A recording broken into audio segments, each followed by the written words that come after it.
Again, I wish I could speak more to some awesome point about,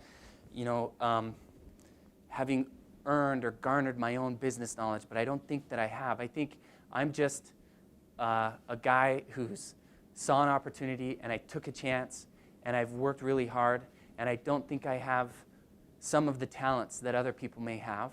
But the thing that I do possess is my willingness to work hard, is to show up every day. And I'll say that to you guys as well.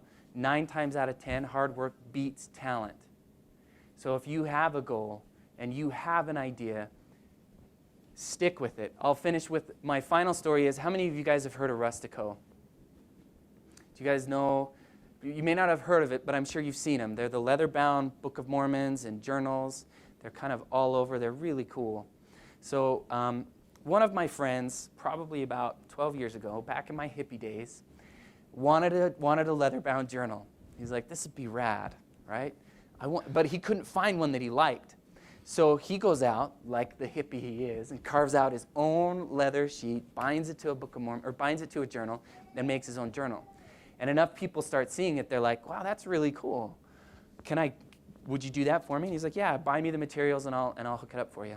So then his roommate, who was an econ major at the time, approaches him and says, well, you could probably make some money doing this. And he's a hippie, right? He doesn't care. He's like, nah, whatever.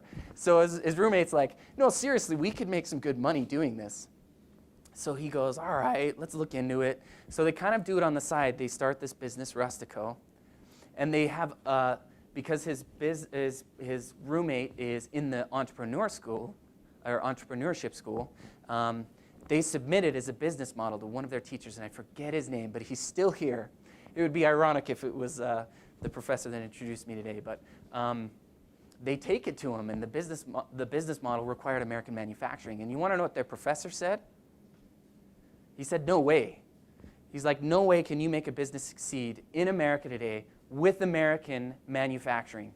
It's like, walk away, go do something different. And you know what that did to my hippie friend? That got his ire. He said, I'm going to prove you wrong.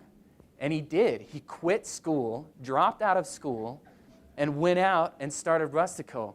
And I'm going to get my numbers mixed up, but I want to say about 7 years after they started Rustico, he exited Rustico with a multi-million-dollar buyout. Went up to Traverse Mountain, bought his home, paid it off, and then went, and this is the irony of the story, he goes and applies at Patagonia, because he's a hippie, right, at heart. We're all kind of there, right? As soon as you graduate, you grow your hair back, you get the beard, whatever it is that you do, you put on your holy jeans. So he goes, and Patagonia loves him. They're like, we would love to hire you. Come in and work for us. And he gets through all of the interviewing process, and then it kicks back in HR. And you want to know what the one problem was? He didn't have his degree. So here's this man who learned in 7 years way more than you can learn in a business school through hard knocks and through life and living, and Patagonia wouldn't hire him. So he's kind of like bummed out, but he's still got his eye on what Rustico's doing, and the person that bought it from him was slowly driving it into the ground.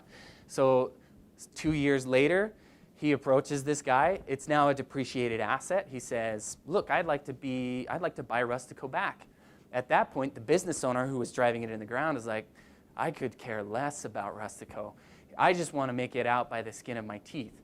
So he then buys Rustico back, and we're now 3 years later, and he's rebuilt this multi-million-dollar brand simply because he works.